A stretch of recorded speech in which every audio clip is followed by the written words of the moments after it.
আমি তোমার মা। হ্যাঁ পাকা পাকা কথা বলবে না। নাদিয়া কি করছো? এই যে সিলাইন দিয়ে ঘর মুছবো। আমি মুছে দিচ্ছি। না আমি মুছি না, তোমাকে করতে হবে। তোমার কষ্ট হচ্ছে তো? আমার কষ্ট হয়নি। না তোমার কষ্ট হবে তো, তাই জন্য আমি মুছে দিচ্ছি ঘর।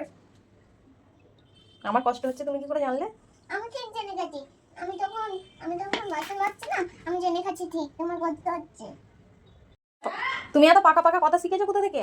না আমি এখন মুছি, তাই জন্য তুমি বলছো বলে তাই জন্য পাকা পাকা কথা বলি। তোমার কি হচ্ছে যাও। আমি কি বললাম? তুমি তো এরকম না বললে, তাই এরকম করে বল। কেন তোমার অত পাকা পাকা কথা কেন? আমি করে দিচ্ছি কাজ। না না তোমাকে করতে হবে না, আমি মুছছি। তোমার আমি বকুনি তো, আমাকে একটু বকতে দাও তো, আমি ঘর মুছতে দাও, আমাকে কাজ করতে দাও। যাও আমি কাজ করব। তুমি কি পাকা বুড়ি হয়ে গেছো নাকি? না পাখা পড়ি হয় না, তোমার যে হয় আমি জানি না। আমি আমার কুচি, আমাকে কাজ করতে দাও। আমাকে কাজ করতে দাও তো। কেন তোমাকে কাজ করতে হবে না? না আমাকে কাজ করতে দাও। আমি তোমার মা। হ্যাঁ পাকা পাকা কথা বলবে না। ওরে পাকা পাকা কথা বলবো না? হ্যাঁ তাহলে আমি তোমার কাছ থেকে মা বলে ডাকবো? হ্যাঁ, আজকে মা বলে ডাকবো।